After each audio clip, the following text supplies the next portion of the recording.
Hello, everyone. Let's give everyone a minute to just join in and settle in.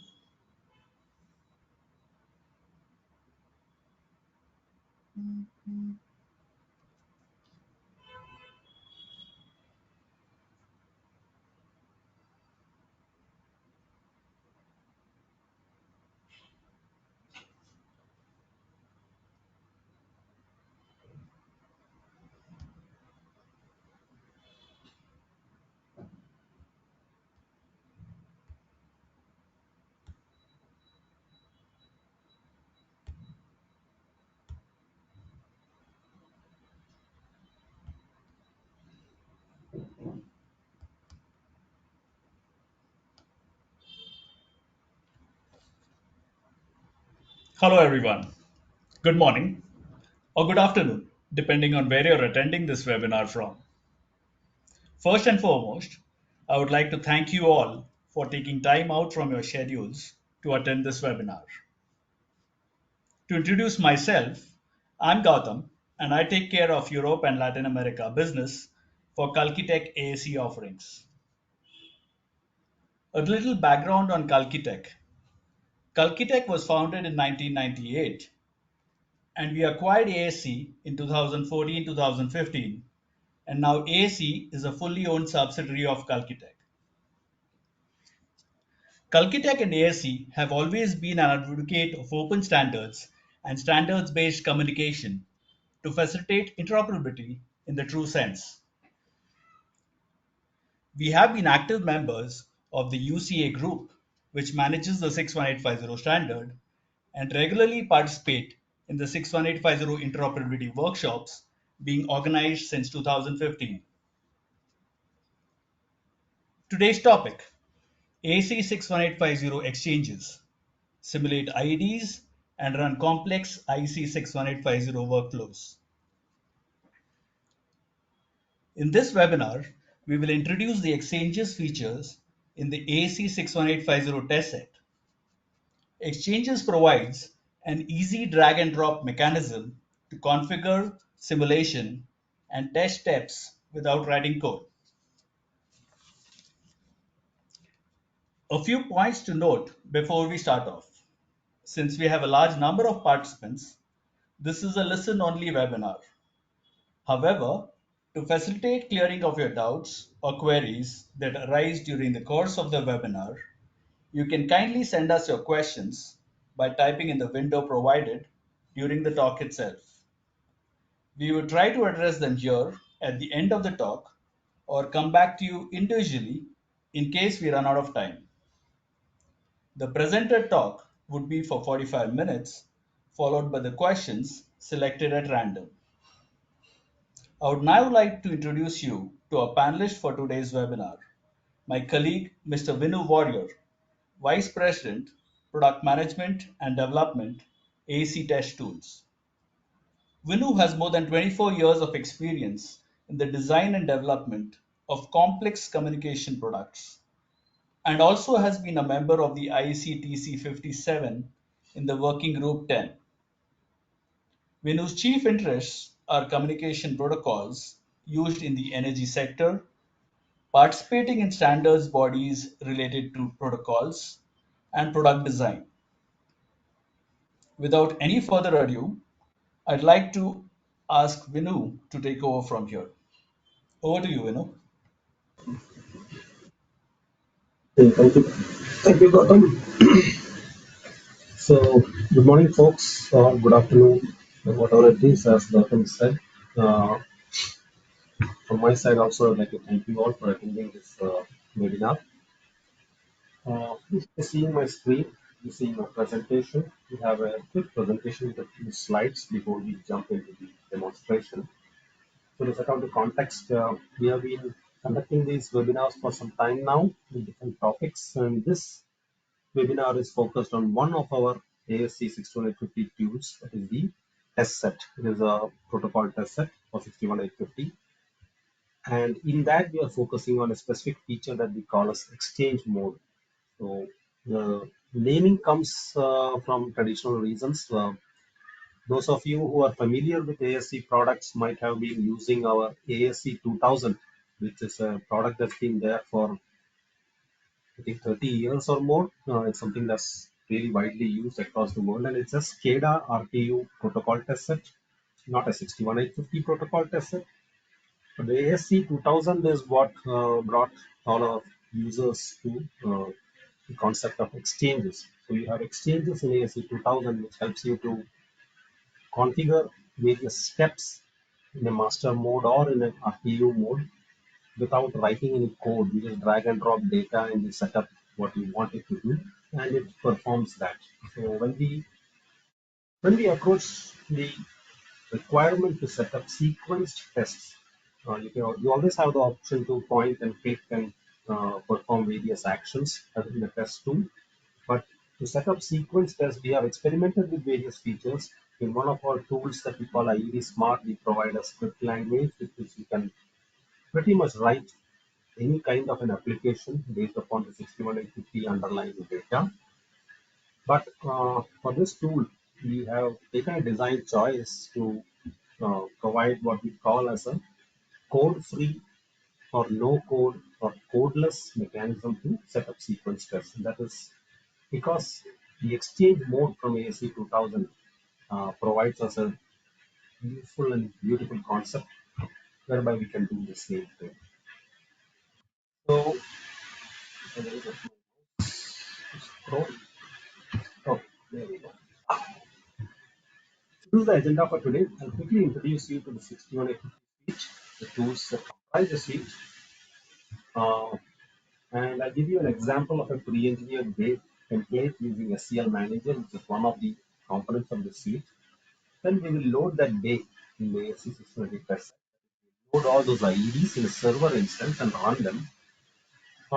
You can see a lot of things happen immediately as soon as the IEDs start running. They start interacting, sending messages, etc. to each other. But we will not be focusing on the basic features of this, which we have covered in previous webinars. We will straight away open a client instance, connect to all the IEDs in the server, and we will use exchanges to perform a variety of different steps. So we can do all of this. We can also use exchanges on the server side, where we use it basically to simulate various data. And at the end of this demonstration, I also hope to show you how you can save the project with everything that you have configured, all the exchanges that you have configured. And maybe we can close and reload the test set with the project to show you how you can just get off the ground running with your saved projects. So that is the agenda for today. For those of you who are not very familiar with ASC or ASC61850 suite, I would like to present this slide. The suite consists of two products, the SCL Manager, which is our independent third-party system configuration tool or system specification tool. So we say it can be an SCP or an SSP.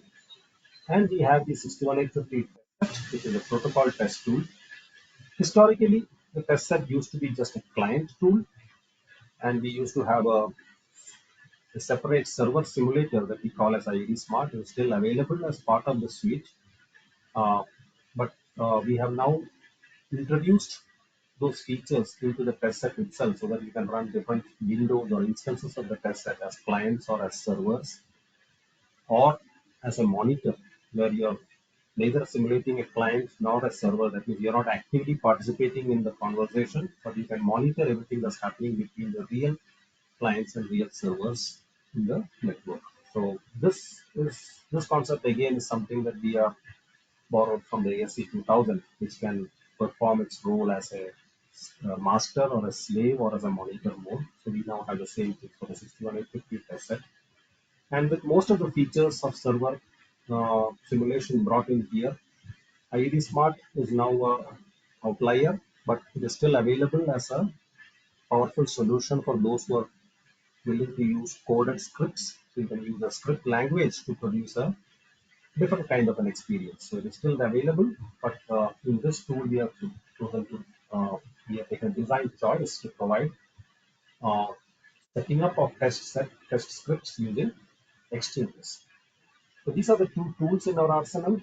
Uh, we also introduced the new hardware accessory for our test set, which was lacking one feature until the middle of this year, that is sample value support. So now with this VNet accessory that you see down here, we are now supporting sample values. We launched this a month ago in the IEC week event that was held in Amsterdam, where we demonstrated this. We had demo labs. We had around 20, 25 organizations visit us and participate in the demo labs where we showed off the features of sample value. So if you're interested in that, please stay tuned to our announcements on our website on this product as well. I'll skip the DNet part. And this is the example of a pre-engineered day that I have been using in a number of demos. I also use this for the SCL Manager, which is the first tool in the suite, where I show this as uh, the opportunity to design a bay using dummy IEDs, create your entire protection scheme and your entire signal mapping scheme. And then we have another webinar and a bunch of videos on our website where you can see how you can replace these IEDs with real ICD files so that this remains the blueprint for a bay. For example, for an incomer feeder at a specific voltage level where you use a particular scheme, you can just keep it as a template, and then you can keep changing the configuration by replacing these with different choices of vendor IEDs. So I'll not spend time on this, just wanted to say that we have all these resources on our website. So if you miss any of our webinars or videos, please go to ASE61850 click on this part, support and downloads, and you have these two links, okay, videos and webinar. So this will give you access to most of the information that we have put together, easy snippets of data. For example, if you go to videos, you have videos for different products, and you have, for example, 61850 test set, and here you have a bunch of videos. And this is the video that I was talking about, reusable engineering. It talks about 3 use cases to create a template and then replace the template with real IEs for different use cases. Use cases like when the user changes his ICD file, etc. etc. A bunch of them there.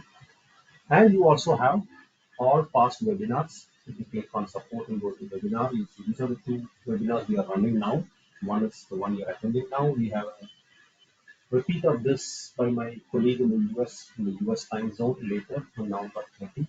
And you have all our past webinars. You can see all of them there. So I always make it a point to take my audience to these pages so that you know where to find, and you will find the recording of this webinar also here in a couple of days after this is published. So coming back to our base simulation, basically the design taken here is having 2 relays, bay protection unit 1 and bay protection unit 2, and they controller unit interposed between your client, which may be a gateway or an RPU or might be a station HMI. Whatever it is, the client sends its control commands to the BCU, and the BCU forwards it to the PIU using certain operate open and operate close primitives, which gets sent as a goose message. This is an example of a decentralized operation where your control command is separated with the A-level logic being processed here when it receives a control command and then forwarding the control over as a goose message. You have trips which can come from the DPU1 to the DPU2, and the switchgear control everything is in the PIU. So I'm not going to spend time on this engineering as well. These are the base. These are the IEDs that I'll simulate. So I just thought it'd be good to acquaint you with these signals so that when you see them in the test set, you know what we're talking about. So we'll jump straight to the demonstration as promised. This is the agenda for the demonstration. We'll set up those IEDs that I showed you from SCL Manager, and we will we'll simulate them on the server, and we will connect to them on the client side, and we will use exchanges to perform this operation. We can do reads of data, we can do writing values, write there is like configuration values and other values which are not controlled. Vinu, your voice is quite feeble. Maybe you might need to increase your volume, please. Okay, thank you. Has it been that way from the beginning or? No, no, intermittently. But yeah, Okay, if you could speak is it loudly, better that would now? be. Yes, yes, much better. All right, thank you. So these are the operations we perform: connect, read, write. we'll do enable reports, verify that reports are coming, send control commands, verify the control commands have actually taken place by reading the process value that changed, or by looking out for a goose message which shows that the process value changed as a result of the control command. So this is some examples of the sequences that you can set up. So we perform this on the client side, and then we will use exchanges on the server side also. Where it is a simpler use case, you can basically use this to set up multiple value changes with the periodicity. Finally, at the end, as promised, we will show you how you can save this in a project, so that once you have configured a project, you can save that entire bundle with all its IEDs, all its SCL, all its configuration, pointless, moves, reports, whatever you are seeing on the screen and using, along with all the exchanges that you set up with the configuration. You can just load the project and straight away run it. All right, so we'll get into the demonstration. Uh,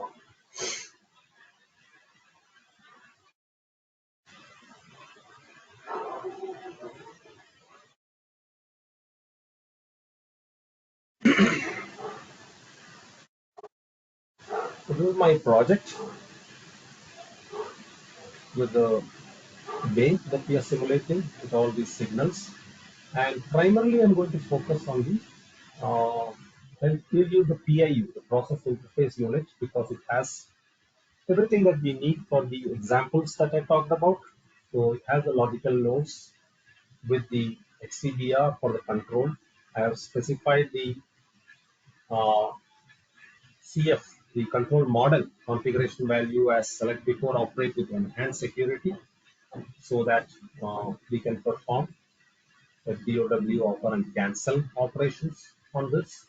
Everything else is pretty much plain vanilla. That means we have a data set with the positions. These are the XCBR circuit breaker positions, which contains the position.stval. Also has the block opening and block closing stval. This is something I show in another functionality where we use interlocks based upon logic. But right now we are focusing on just the breaker value, which we will be triggering. We will be controlling this and we will be changing it, and we can see reports and goose going with this. So this is the data set that contains this value. You have a goose message which is again carrying that data set, and that is being subscribed by other IEDs here. And you have a report with the same data, which is also being subscribed by the HMI, for example. So this is the uh, element from this bay that I'll be using. I'll be ignoring all the other IEDs in this bay. We have other IEDs, there's a busbar protection relay in an external bay that sends a external trip into this. This is all part of my golden sample that I use to simulate multiple features. So, but we'll not use all of them here right now for our focus. So I have exported this SCD file, exported with PIU controls. This is the one that I'll be using. And now I'll show you how we can use that in the test set.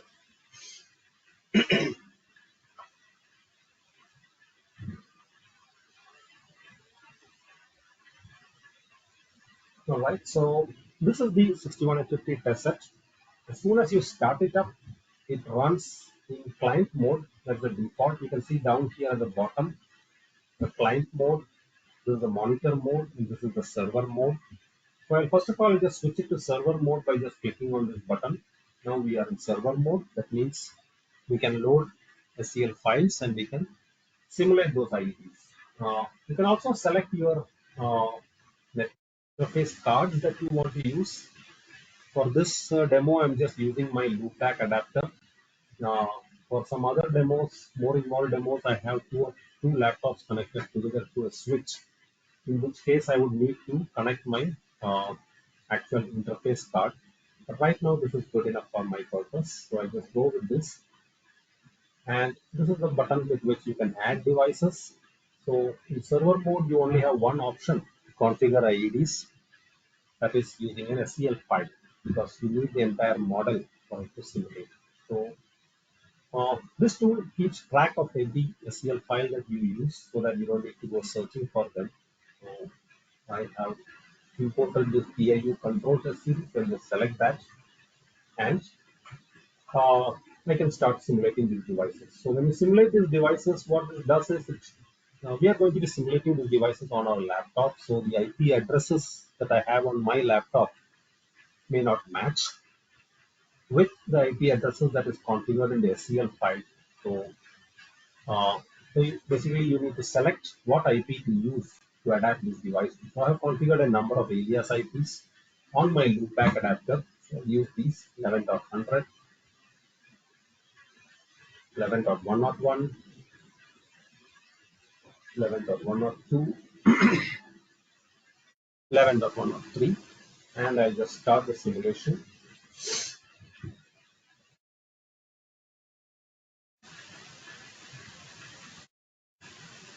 So now all our IEDs are up and running. You can see the green tick marks. They should already be sending out boost messages to each other. They will not send out any reports because we need a client to send reports to, but they're already up and active. So I will relegate this window to the right side of my screen and I will start another instance of the test set.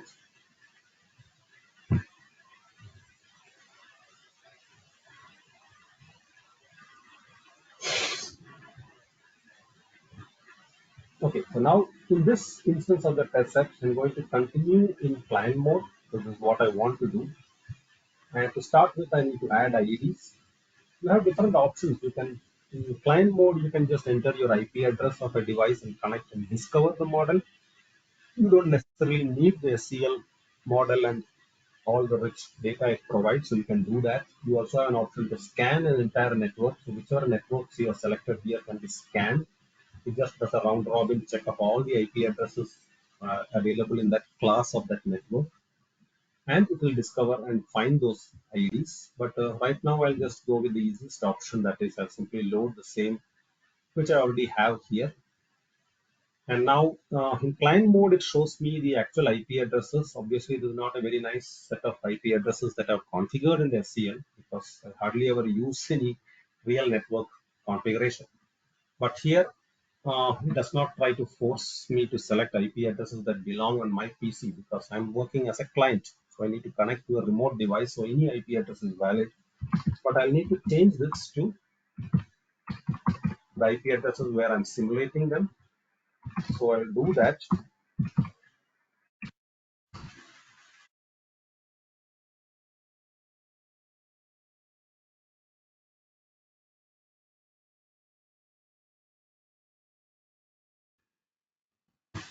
All right. And now I can again initialize the IDs just like we did the previous time, except that this time we are working as a client. So we are connecting physically. The green tick indicates that we have successfully loaded the model as well as connected to all devices. Once we do that, if we make a change in some data, we'll start seeing the boost messages as well. So, for example, in my server, let me take something. Secondary distribute, I have a boost, operate, I go to the data set, and suppose I take the operate close. This is actually the boost that is used by the BCU when it receives a control command. If I change this value and enter it, state change number 2 arrive on the other side. So client mode, even though the client's main purpose is to connect to IEDs and do MMS, it also you can still sniff boosts as well as part of monitoring. So let's go to the main topic here. So we are in client mode. We are connected to the IEDs and we come to exchanges. So this exchange window would be should look familiar to any of you who have used ASC 2000. Pretty much the same kind of a configuration. But if you have not used ASC 2000, then I need to explain this. An exchange is basically a step that you perform. For example, I take the PIU and drag it here to the connect exchange. So now I have configured the connect exchange to perform a connect operation to the PIU. All right. I can do the same thing to the disconnect as well. So now I have the option to disconnect it as well. So now, as you can see here, my PIU is connected. This check mark here with the green tick indicates that it is connected and running. So I can run an exchange individually or repeatedly or in a sequence. If I want to run it individually, I just select the exchange. Right now I'm connected, so let me do a disconnect and use these buttons up here. This button is a send once. This button is to send continuous, and this button is used to play multiple exchanges in a particular sequence. Okay, so you need to understand the significance. Send once and send continuous apply to whichever exchange is selected. You have an exchange selected and configured, you can send it once or you can send it multiple times. So when you send it multiple times, you need to specify a frequency. That means at what with what delay in between should it repeat. That is something that you need to specify here if you want to repeat it.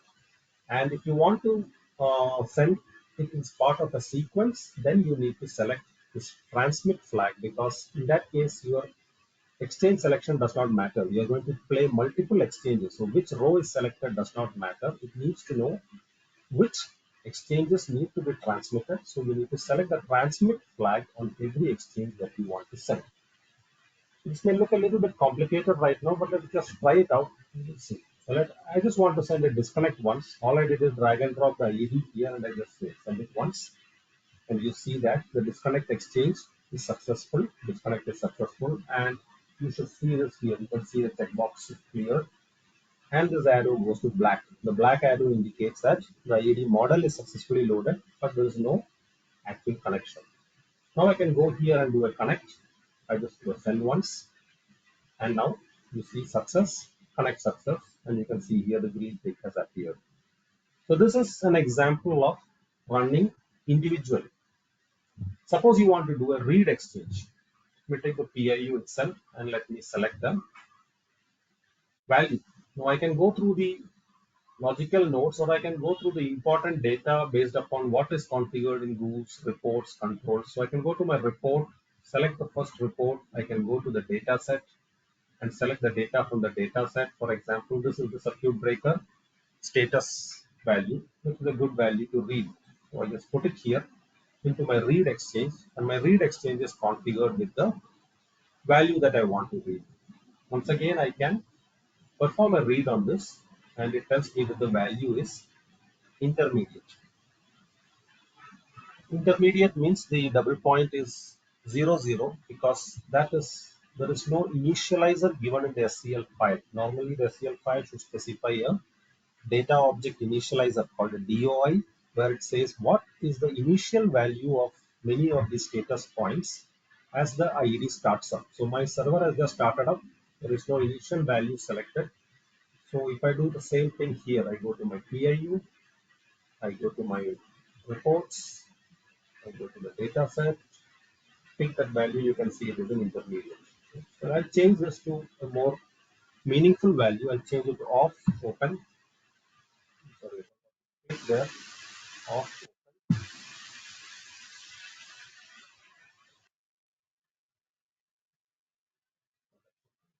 Just a moment. Okay, sorry. The keyboard is stuck a little bit. So let us change the value. So let me try a read again here. I just run the same exchange, and now you see that the value is off and open. The details, it just says it is read success, and this is the value. You can also set this up to repeat. As I said, you can set up a frequency. So suppose I set it up as a frequency of 10 seconds, and I can send it continuously. So this will just keep on performing this step. So this is the send once and send continuous, which basically works in a periodic mode. As you can see, it continues, and it roughly follows the frequency we have set. So you can see the timestamp here. The first one went out at 12:59:23. The next one went out at 12:59:33. We seem to have had a bit of a delay here, it's gone to 45. So it's not like a real-time operation. This is just a way to perform an operation at a particular periodicity. So this keeps on running until you press the stop button. So you this is how you use send once and send continuous, which applies to the device, sorry, the exchange that you have selected. You can also read multiple values at the same time. You can drag and drop multiple values here.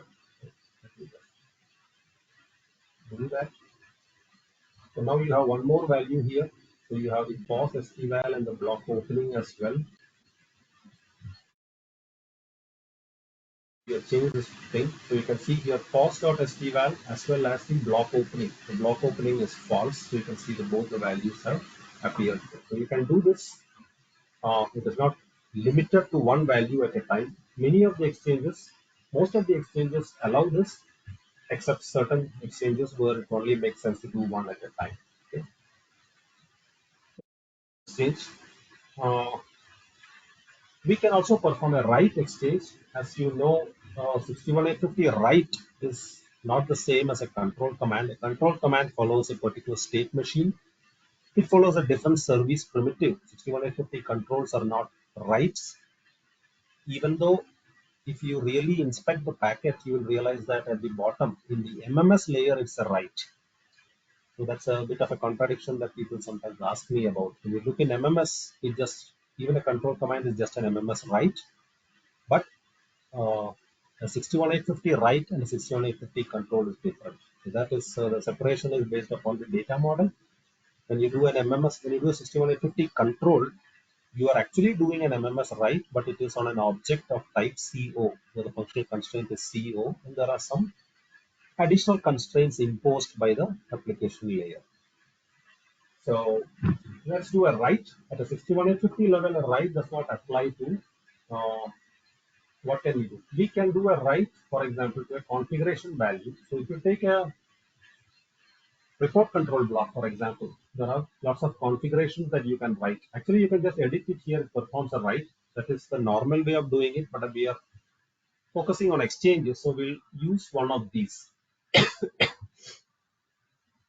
So if you go to the report GI, for example, we could write the value of general interrogation, and we can set the value to true. That means a general interrogation is when you tell a server report control block that I want an integrity report right now. An integrity report, of course, is one where you set it up with a periodicity and then you let it run in the background and keep sending you periodically. But a GI is like an integrity report which is triggered by the client on demand. So we can send a write here. Actually, this write will not perform anything because the report is not enabled. But let's send it just as part of the demo. As you can see, it says failed to write data, and the error code is the standard 61850 error code saying object temporarily available. That is because it is not in the correct state where you can perform this operation. To perform this operation, you need to enable the report. Only an enabled report can be queried. That means if you want to do a general interrogation on a report control block, it has to be active. So we can do that also with an exchange. So we can jump to a report exchange and let us take this report. Just drag the report to the report exchange and it pretty much configures itself. As you can see, you have different options on the operation you want to perform. Do you want to perform an enable? Do you want to perform a disable? Or there's also an option to use this to verify that a report is coming. Any instance of a report is coming. So we are going to use the enable, for example, right? All I have to do is click this and say send once and report enable success. So basically, nothing much to say here. Report enable success, which means that I would have seen reports here, except that I forgot to set up the integrity period. So suppose I change this again. Uh, Let me perform a disable. Very easy. Just select here, perform a disable, run it once, report is disabled, and I can change my integrity. So this is what I forgot to configure. So as you can see, the integrity bit is not set.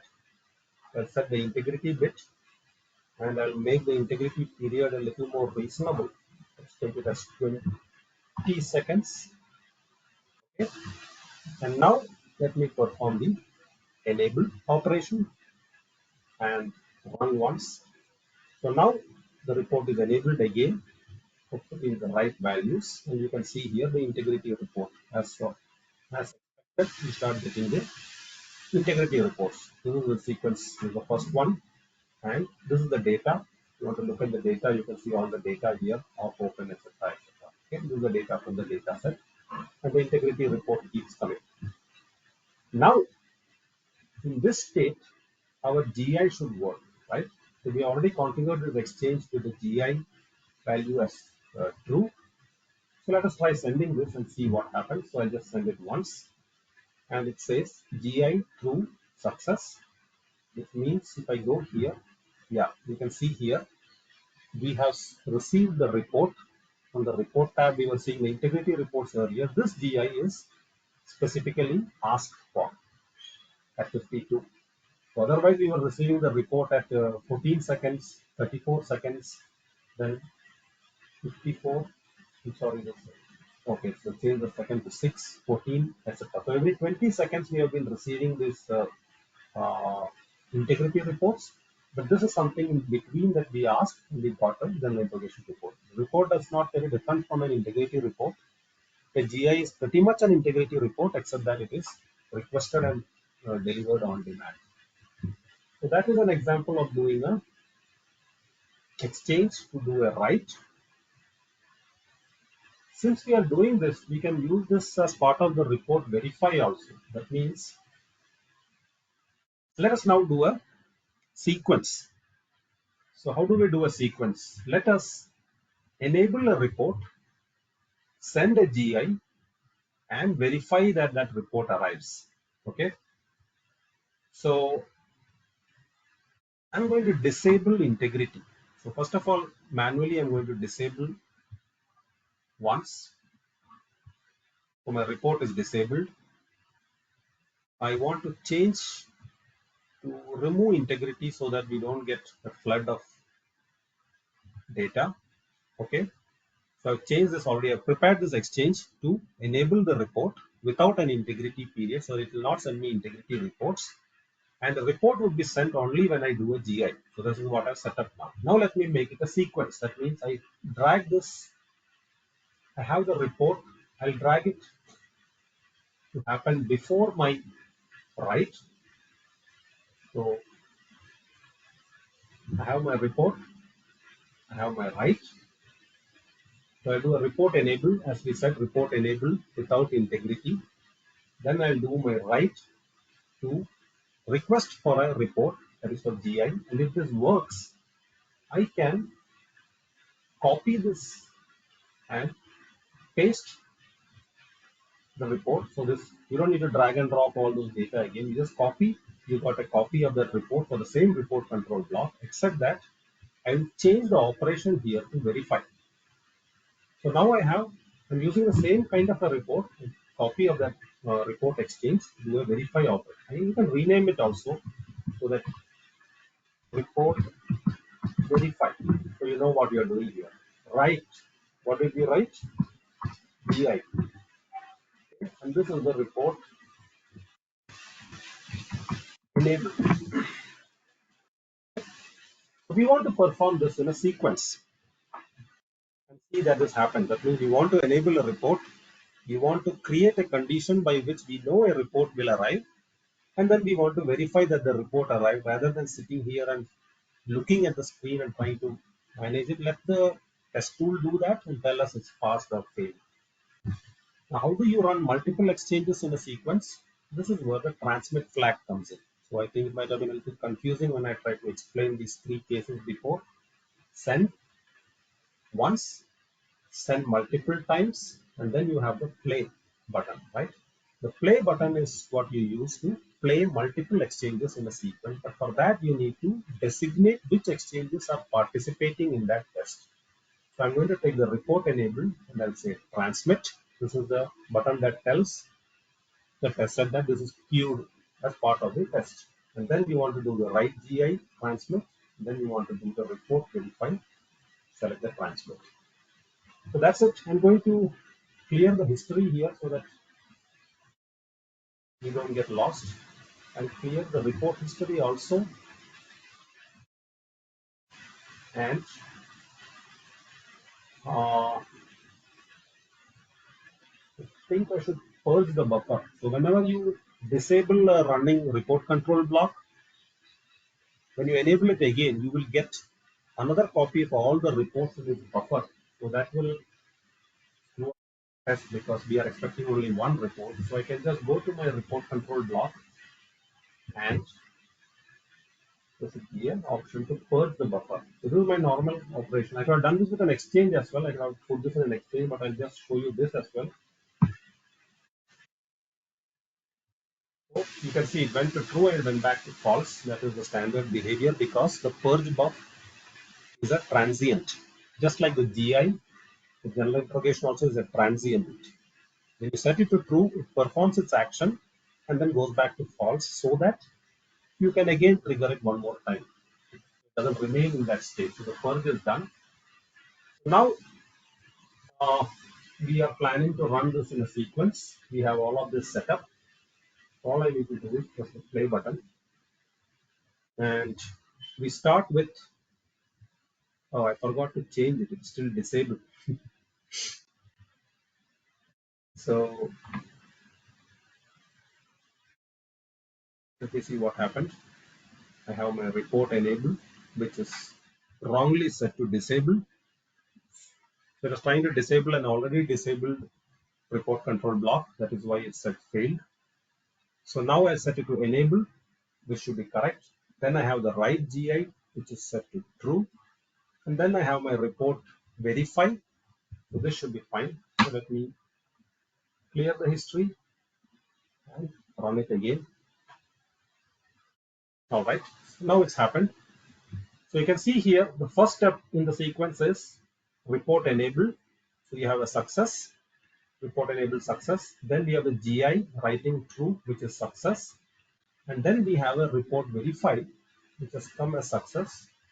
So it says success verified with the last received report date time. It basically searches through the report history to find, tells you with the timestamp and the sequence number and the recent code. So that you can find which report helped this test pass. Only thing I'm not sure about is why this happened twice. So we have one, or we have the older report verify also that got accepted here. We have two reports that we have got with this. In any case, that's how you set up a sequence. Uh, so I have demonstrated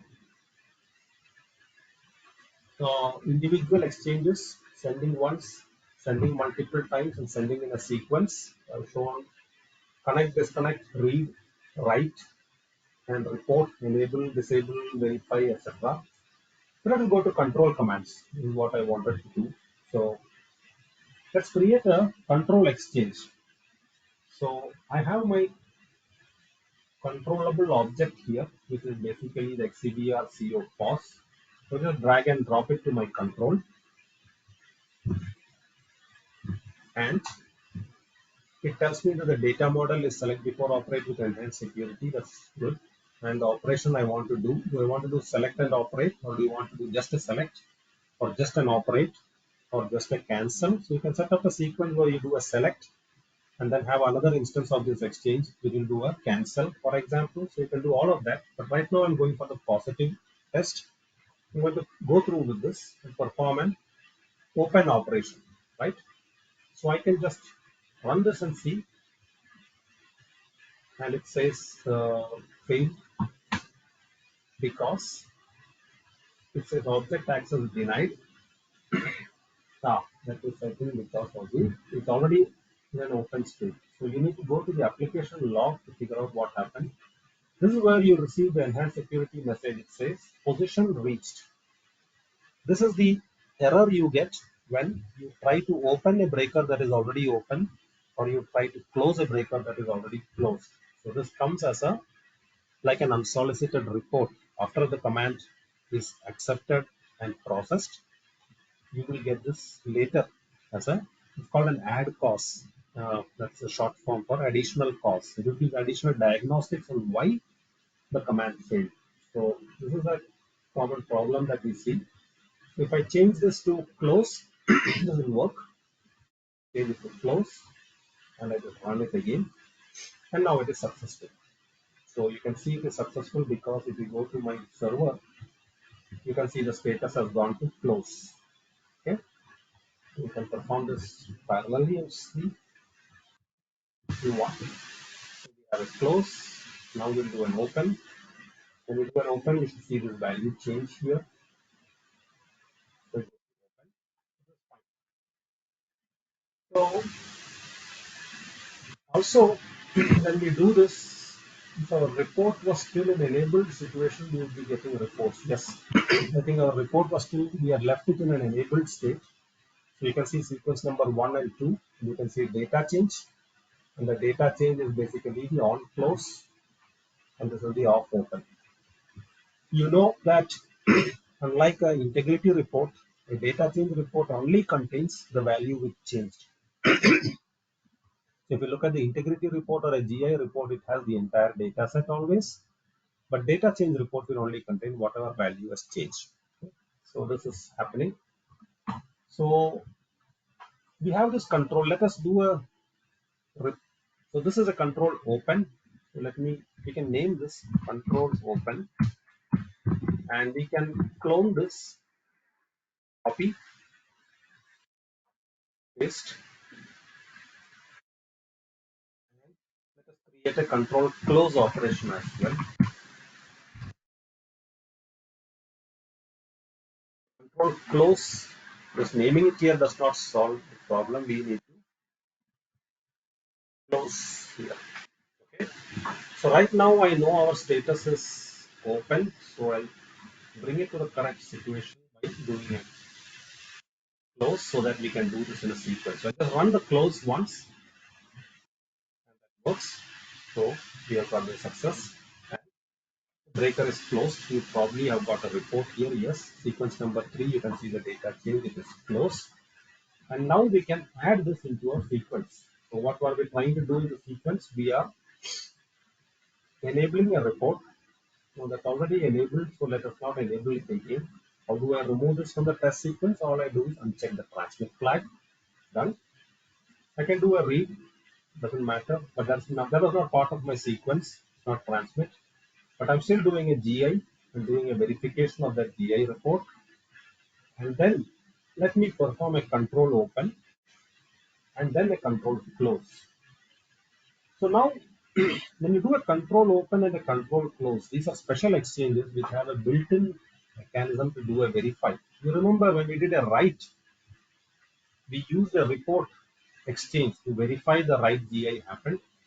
But for a control command, you have a built-in option to do a verification of the control exchange. That is, you don't need to drag and drop that again to another exchange. You already have dragged it once, everything is set up. You just select verify. So the verify flag up here.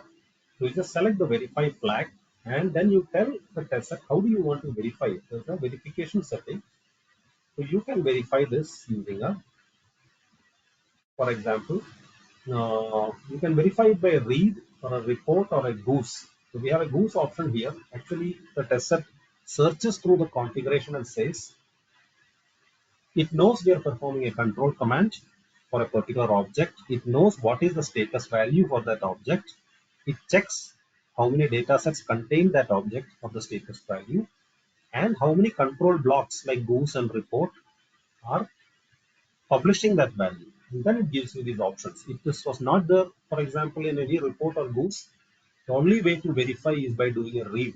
That means the control will perform the control command and then do an explicit read to check that the value has changed to whatever is the value you command here. But now we have more options. So let us do a read and a goose.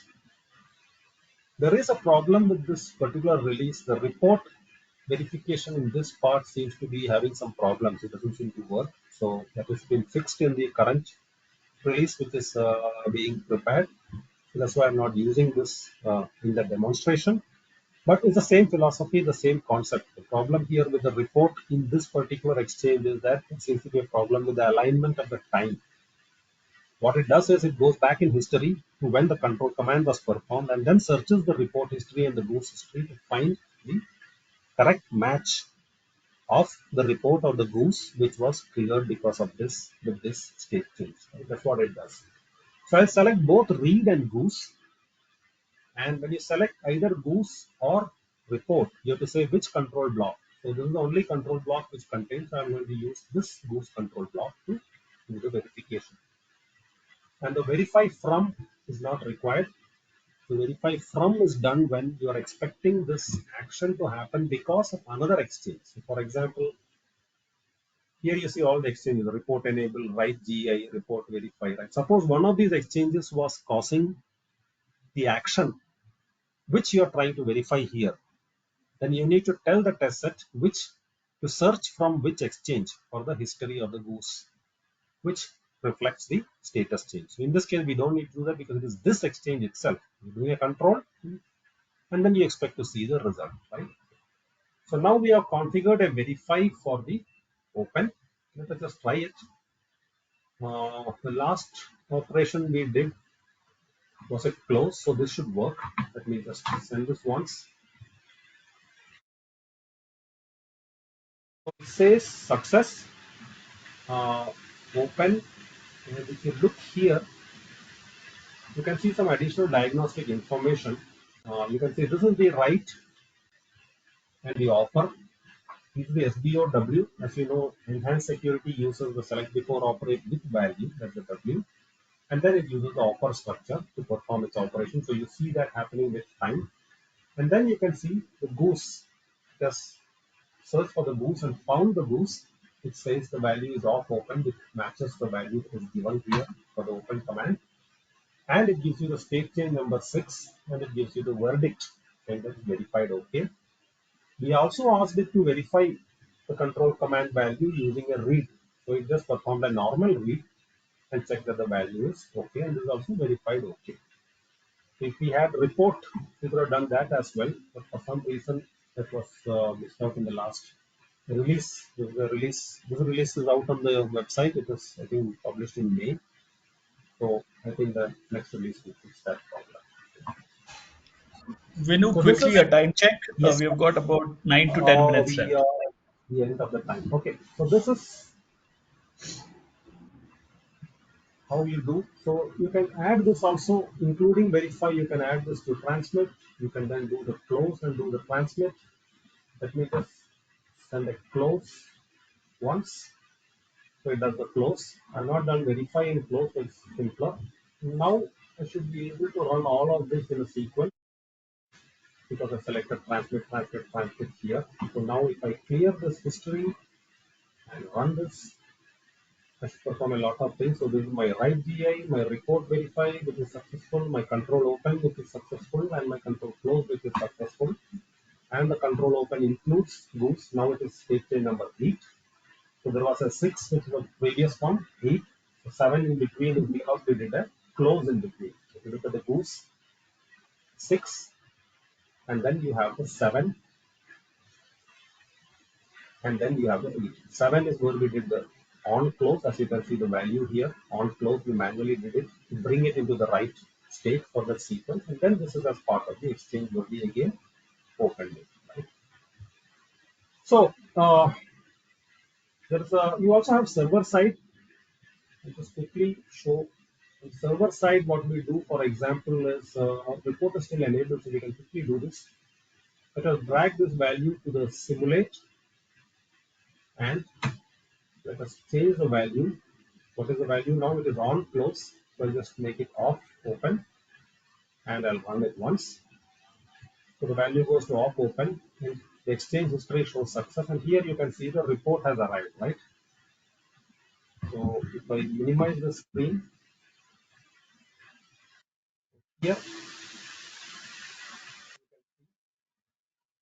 this is my client. Here you can see the report, state change number 10 with the data saying off open. So I can keep doing this. I can change this to on and I can do the simulate. You updates here to on close, and here you get a report with state change number 11.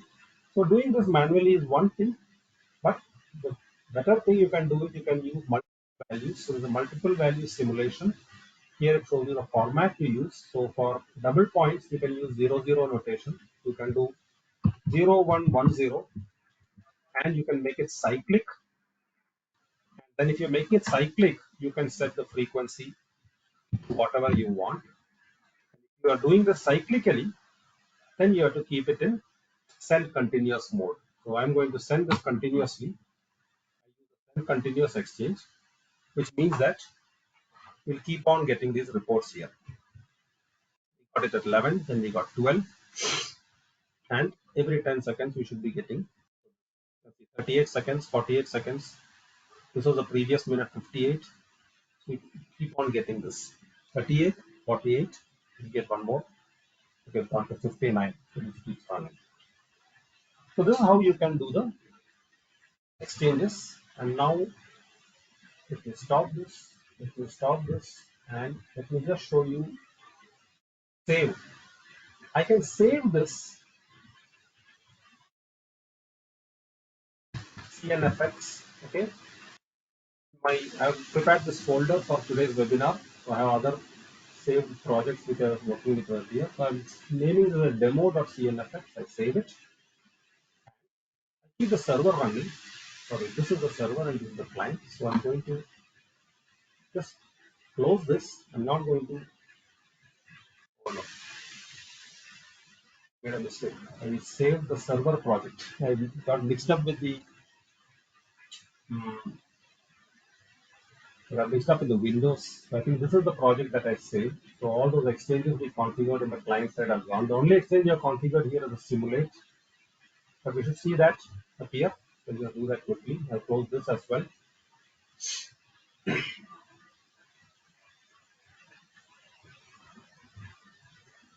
And I'll just launch test set again.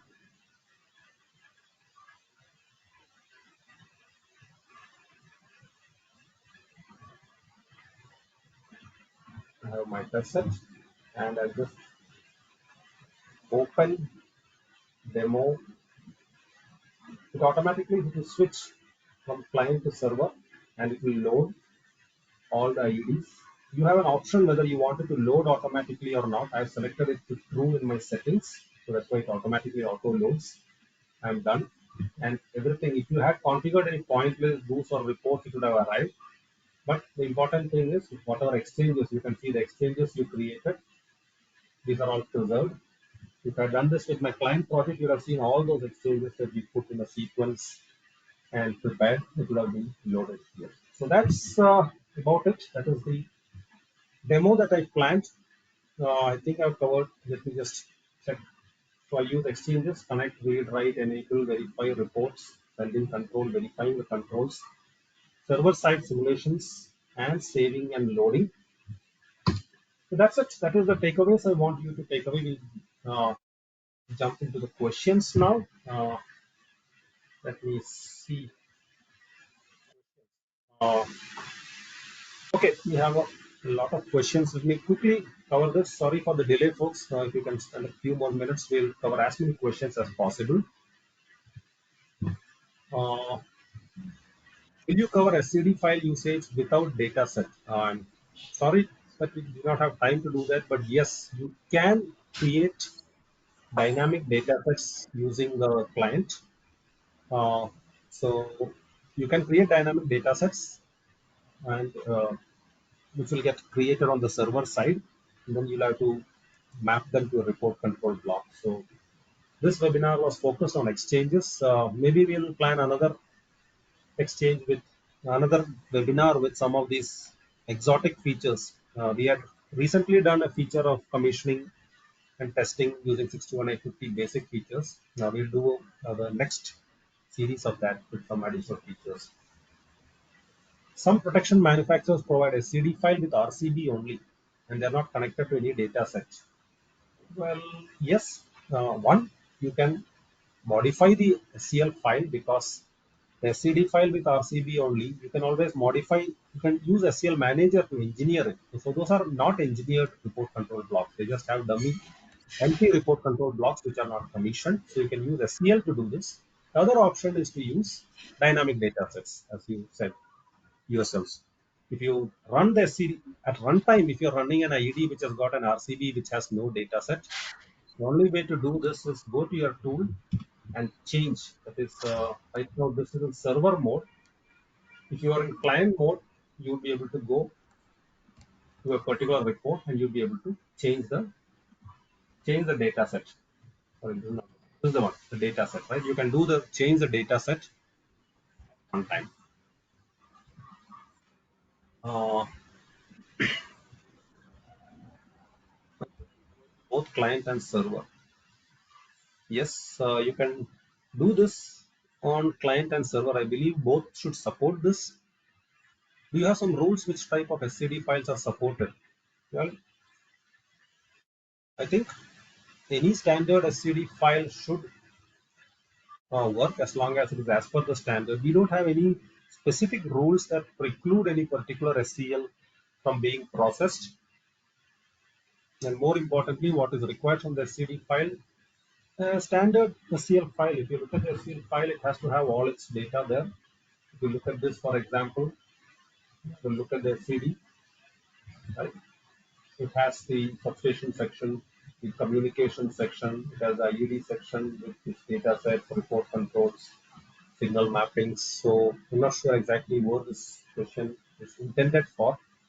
What you require from the SCD file is whatever is in the SCD file is what is simulated. If you have reports, it will be simulated. If you have data sets, it will be simulated. If you have boost controls, it will be simulated. All the logical nodes, logical devices will be simulated. If you are setting groups, it will be simulated. So anything that is in the SCD file will be simulated, either in client mode or server mode.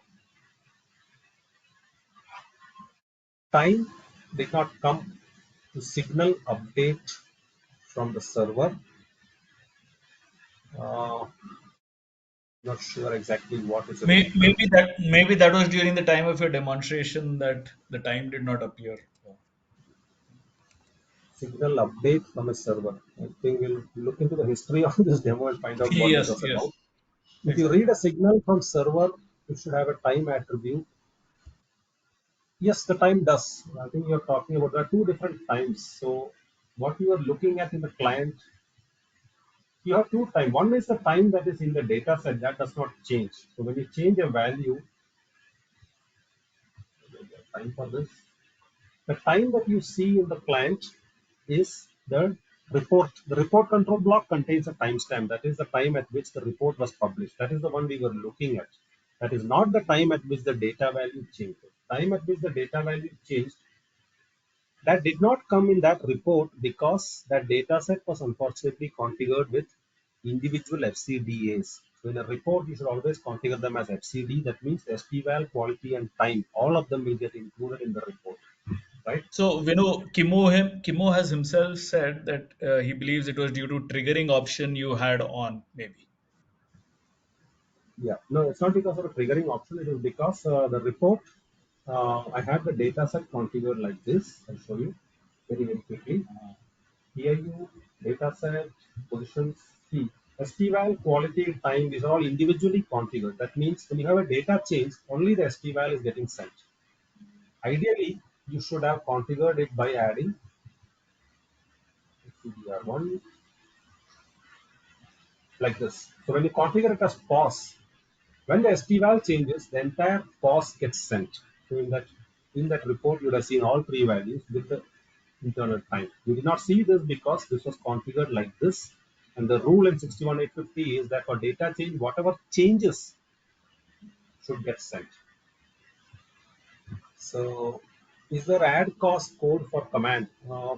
We showed some additional causes. It is additional cause codes are for statuses, the status of the command. It is specifically for additional diagnostics which give more causative information about the status or result of the command. Success or failed due to what? You have multiple codes like position reached, etc.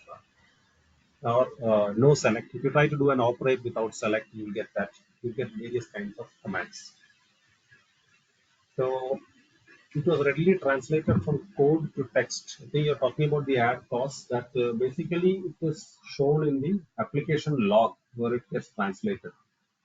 So now we did not run it now. This is a new instance where we started this. So we don't have this here, but yes, it is basically it shows the integer code is what arrives in the protocol, but the application log shows you the meaning, like position reached, etc.